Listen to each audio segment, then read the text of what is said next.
All right, what's going on, dudes? And welcome to Behind the Scenes for Take Back the Night, which, in the event that you didn't see it, is the latest music video that was posted. And I'm joined by David, Bootstrap Buckaroo, and Slam Account Steven. And we're gonna look at some of the sets and some of the animation and stuff, and it should be super awesome. So, how is everyone doing? Awesome. Doing pretty well. Cool. All right, well, we're starting off in the Destroyed Castle set. So, a lot of comments I actually saw on the video said, oh, wait, is this like a continuation of Fallen Kingdom, or is it a sequel to Fallen Kingdom? It definitely is. So the set here is basically where Fallen Kingdom left off as far as, like, where the destruction is. So I don't know. You want to go through, like, the render cam really quick so we can just, like, I don't know, recap the shot? There's a map. I was looking for that map. There it is. The whole world. Yeah, sure. We can start off with taking a look at the establishing shots. Let's see here. Render cam. All right. So we have our. Oh, apparently the render cam is not set up on this scene. Nice. Oh. Okay. Oops. Never mind. So establishing shot starts out here with the characters walking up, and there was, as I recall, there was actually a couple cuts that comes in between this shot to the next shot here, which establishes in this hallway here. But I think we end up having to remove that due to time constraints on editing. Yeah, there was like 8 minutes of rendered footage, and we had to bring it down to like 5.5. So that Sacrifices were made. Tears. But nothing of importance to the storyline was cut. It was more just like trimming the edges off of clips here and there, and then sort of, I don't know, editing out a few establishing scenic shots. Yeah, there was a lot of establishing shots. But, we got them out. And remember the small details with the crown on the statue. Oh, yeah, the crown, there it is. I kept like telling you every time I saw the scene, remember the crown. Remember the Blessing. crown. Because there's a lot of confusion I noticed on some of the comments and stuff is when did this occur? And obviously this happened before the final scenes in Fallen Kingdom, because the king hasn't come back yet and recovered his crown from the final shots of that previous video. So I was sort of envisioning this as taking place literally day after, hence you see like the burning embers inside the castle and the blocks and stuff. And obviously like the kid couldn't survive that long being kind of injured, no. So it's like morning after. Yeah, they're all in hardcore mode, so you know if they if they perished, that would have been they can't come back. That'd be it. Yeah. And the video would have been over, and then it just would, would have nothing to do. For everyone who's ever commented, well, if they die, they'll just respawn. No, hardcore mode. That's what we're playing on here. Well, anyway, I guess from here we could move on to like Waterfall, I suppose, and take a look at something there. By the way, we should mention that the animation in this scene was done by Steven. Yeah, Steven did just trucked along through this entire sequence solo and got everything done in the scene. Yep. Yeah, we had the idea of the three villagers and them having different personalities in a way. David thought of the first villager that's falling behind and kind of he's just there just to carry their stuff. And one was more like the leader, and then more he has the end goal of finding what's going on here, and we just give them just their own little personality, so it's not just static. Man, so much attention to detail on your end. Waterfall. We've got a couple different waterfalls here. We have the 3 stages of waterfall. Right. So we have waterfall kid, waterfall teen, and waterfall adult. The initial plan with the waterfall shot was to sort of have it take place in like a clearing of trees. Still having the waterfall in the background, but to have sort of the camera going in a circular orbit around like Sensei and the kid fighting. And as it would pass behind trees, it would sort of fade between time periods chronologically. So it'd fade from, say, kid to teen to adult while sort of having continuous fighting moves. That was the original plan, but then it got a little bit too... It would be, I don't know, Too lengthy, I guess. Yeah, it would be too lengthy to do something like that, and also structuring it in the separate shot method, we could sort of have it, I don't know, sort of a figurative progression up the levels, so to speak, in that they start off at the bottom and then they end up on the middle tier, and then they end on the very highest tier of the waterfall at the end, sort of to... Just open the same one open again? I did. And in a way, you kind of kept to that. You know, you started at the bottom of the waterfall, went to the middle, and then you're at the top. Yeah, so that was having the 3 separate stages rather than the one big faded like transition, like the Hakuna Matata shot is the way to best way to describe it. I didn't even think about that. That's yeah. true. So doing it this way allowed the escalation up the waterfall, as well as the village, or no, the ruins interior shot where after this scene he falls into the area, and then they check out the hieroglyphs, which David made all the little details, like those hieroglyphs and any sort of small little artwork type stuff. Steven initially set up that scene. No, I mean the actual like hieroglyphs themselves. Yeah, the images, yeah. But yeah, Steven made the ruins interior set. That one, you bring that up because that's like a really, really nice, just detailed set.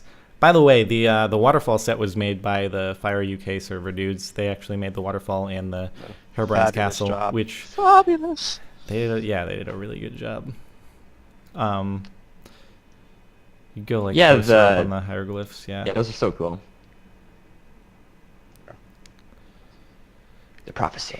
David and his artwork skills. Yeah, and in case we should just give like we should dwell on the hieroglyphs for a second, because the detail in there is, I think it's something that can be missed, because obviously they're only there for like the foreshadowing and everything else that's in this. Yeah. So yeah, you got your 3 wise men, and you got your child. Should move that out of the way, or disable nerve curves. There we go. Okay. Obstructing the view down in front. Down in front. And then we have a character on the horse indicating traveling across land. And then the next scene has this villager pointing, and it shows actually move this guy's head out of the way. Move your head out of the way, sir. And your journals. Move that stuff. You're in the way. Oh gosh, Not this is gruesome. There we go. All right. So in this shot, there's the villager here, and he actually points through some of the terrains that sequentially happen on the next few sets when the hero is traveling through terrain. You got the snow one, and you got a forest one, and you got like the lava volcanic terrain going on, and it follows the path of the actual sequence of the video. Mm-hmm. So I don't know if a lot of people caught that or not. So then I don't know if it was easy to notice, given that we didn't do a huge wide shot on adult, but this actually takes place at the very top of the waterfall. So I don't know if you want to zoom out in perspective just to sort of show where it's I can't located. remember if the entire shot sets here or not. Oh, actually it's. Yeah, it is. So yeah, it takes place at there's like a lake above the start of the waterfall, and that's where they're located. That's where they started out, down here with the child, and then up here during the teen sequence, then up here during the adult sequence. Yep. Up on the mountain top.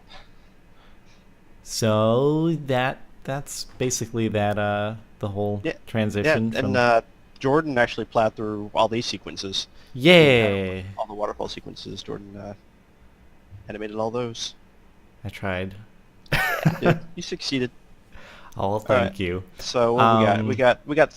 Let's do monster. Let's do monster, because come on, who doesn't want to see monster? Well, it's not sequential, man. We got to cut to the pig boss. Right, pig boss. Duh. Steven, plowed through like all the initial village animation I stuff. think I was stuck on fight scene for like 2 weeks or something.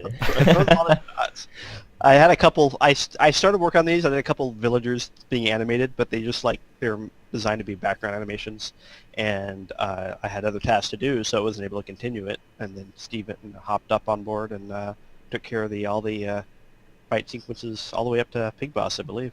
So this one had some revisions done to it. Yeah, beginning because failed on my end about timing. The Sensei comes in. Well, first it actually has his villager not doing really much of anything, and he's on Just the kind ground. of chilling.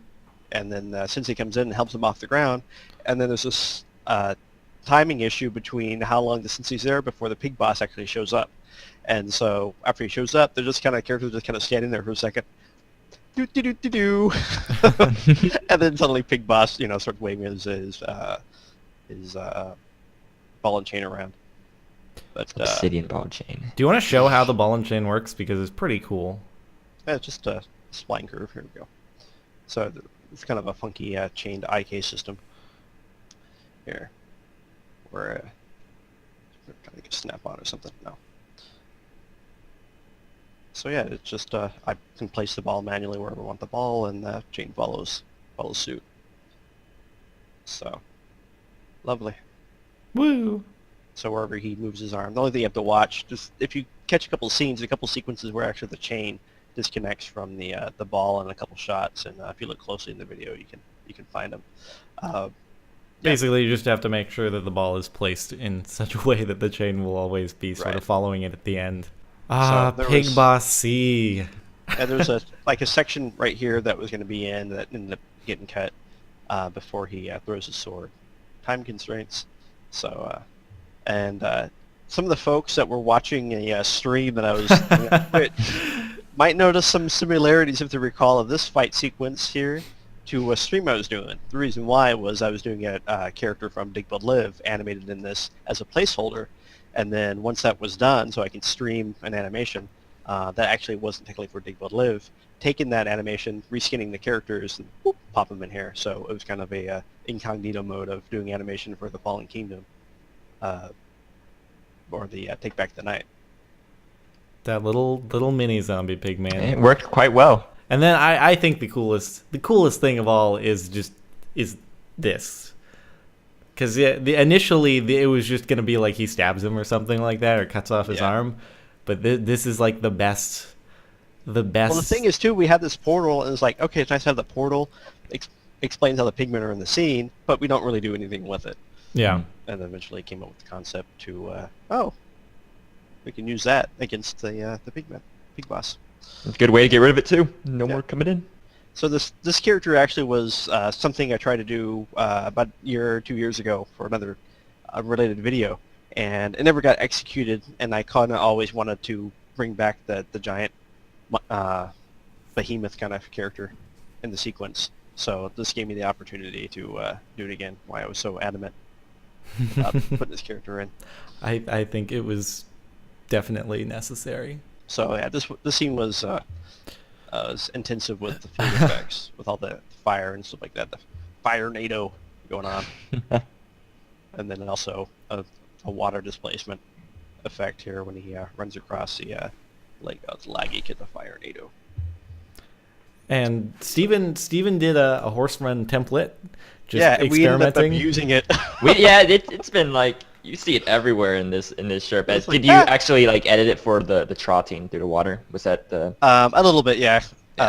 And then his bounce in it too. I adjusted his bounce in the shot, and then of course at the end he jumps up onto the terrain here, and so that was added in as well. That horse run template was like the most useful shortcut of all time. Yeah, it's like, that's a good Yep. solid horse run, Steven. So we ended up using it for like 5 different scenes. And then again, Castle Hero was built by Fire UK, and Yeah. it is very, very magical. So it added a lot of characters in here that are Minecraft mobs and stuff that are just kind of been statued or petrified, or however you deem they be turned to stone. And then Petrified. Herobrine Medusa. kicks in, destroying the set. So the part here that's dynamics was just happened to be this individual blocks here when the scene first starts up.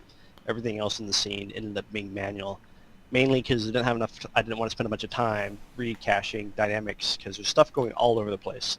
A lot of times in these sequences that happen like this, typically it's much easier actually to do manual control over everything you want to, direction you want everything to go. So since there was a lot of moving parts and walls crumbling and stuff like that, manual seemed to be the practical choice, even though it was kind of time consuming. Because I was working on this when you were working on the final fight, right? Yeah, you cranked this out in a very, very impressive amount of time. No, Golem, no. As far as like just the castle, all the moving parts, that was, yeah, extremely fast. And then, I mean, the lava was pre-done at that point, I think, so you were able to Yeah. just sort of plop it in. Now, originally, this was supposed to be kind of like a stage, right, with Yeah. mobs and like a kinda crowd. An arena kind of feeling. Yeah, kinda so if we going bring on. up the other one, it has more of that arena. Now you can. So yeah, now so you can this is see. kind of the preliminary set of how it originally was designed, where, like you said, a big open centered area, and then there was some stadium kind of set stairs carved in the rocks on the sides, and we were going to have a bunch of mobs and stuff cheering or whatnot on the edge of the scene. But realized that time constraint, because there was so much footage already, is that we wouldn't have the ability to set up these establishing shots Yeah. with the characters on the arena style bandstands and stuff. So Steven did all the animation actually in this set, and then Wait, taken what? the animation. Steven, sorry. Oh no, Jordan. Jordan did the scene, and you were taking this like 3 days, dude. It was You like just 3 sat days, there yeah. nonstop. Jordan came over here to where I work, and for 3 days straight, just cranked out the sequence. Yeah, I was there from Sunday to Sunday, so it was like Yeah. 8 days. And then I think you started on this on Tuesday. Was it Tuesday we started this one? No, Scene? no, it wasn't No, the Tuesday. scene. Oh, yeah, it was like, yeah, Thursday. it was Thursday probably. Yeah. Thursday, and for like 3 days, you popped the scene out nonstop. So yeah, they're good. So anyway, after the animation was done in the arena set, and it was decided that, oh hey, we're just gonna have it set up in the hallway. Then basically David went back in and placed blocks accordingly so that the animation would still match up. So basically remaking parts of this set so that as the characters were jumping around, the platforms they landed on would match where they were in the arena area. And it worked out. I was skeptical about that in the first place, but if there's anything I have learned, it's not to be skeptical about any of David's techniques. The slow motion was only there out of necessity as well. It wasn't there for like making it stylistic. It was because it happened so fast that Defending yourself for the. I'm defending myself to you, which you agreed to. So The Hollywood, no. the Hollywood I, stuff. no, I'd agree to it. I have a thing where unnecessary slow-mo shots, but we actually ran into the situation here where he hits on real-time speed. When he hits his ball and hits it back, the flame fire charge back at Herobrine, it's just way too fast. Like six frames, and Herobrine gets whacked with it. So it ended up being a situation like, well, we do need to use slow-mo to make it more clear to illustrate all the action that's happening in that sequence. Yep. So I caved in, and ended up being this sequence. Mhm. And then he's hit, falls down. Hero magically floats across the sequence. That's what's nice about camera shots. When Yeah, the yeah, yeah. animation is like, there's no reason to animate the character when he's not in the set, in the shot. And so when he comes in the shot here, Boom. does the final. So what everyone wants to know is Herobrine dead? Is he dead? I think so. Okay. Yeah, that looked pretty painful. Yeah. Herobrine was removed from Minecraft? I think so. It would have been hilarious if we actually put that tag. Yeah. Just end the video with Herobrine has been removed from Minecraft. Or even better, you do the Herobrine logging back in at the very end when it turns black. Oh, you Oh. log back into the server. Or the worst, most cliche thing we could do is just have the eyes open at the end, like the white eyes. After credits. Yeah. Or you do it on your fade out of your Yeah. video transition at the I very mean, end. he's coming back in the next snapshot. Yeah, that's It's how it goes. eyes. Dun, dun, dun. So here we have the final conclusion shot, which was kind of a lot like we were saying at his last moment add-on, because not knowing what we wanted to do for the credit sequence. And had a concept one time we were thinking about doing the Dragonfly conclusion again on the sword Uh-huh. to continue the same rhythm of the And then it would be Fallen someone Kingdom. rebuilding the village in the background, you know. right. So there was actually some other stuff to it, but we realized that if we do that, we don't have any closure with after the post-Herobrine battle, and we were already running a little bit long on time on footage. So even if we did both, we wouldn't be able to air both because it would just been not enough time. Oh, time. Lengthwise. Oh, time. Unless we wanted to be awesome and do like a 9-minute video. A 9-minute Yeah. song. Get some trancey. Or if you just have like 3 minutes of silence after the end. Just wind sounds. Ambiance. Yeah, so we got the hero exiting. Yeah, the little cheat that I did at the end, because initially the shot was just like he walks up to the horse and then it cuts immediately to him riding away. But I was like, yeah, we should probably have him jump on the horse and then start riding away. Right. And then I was like, hey, I don't want to animate the horse starting to gallop from the start, so let's just cut it. Still the animation Yeah. that Steven already did from the other one, and kind of splice it together. And he did. He was able to splice it. We were able to splice the animation together. That worked out. He kind of rides out of the frame here, so if you notice, the horse here actually starts to, outside the camera view, starts actually running in place. Yeah, progress. Running. If you watch, it's hard if you have HD You on. can see on like the, a pixel YouTube running video. across the screen. Yeah, you can see him running across the screen.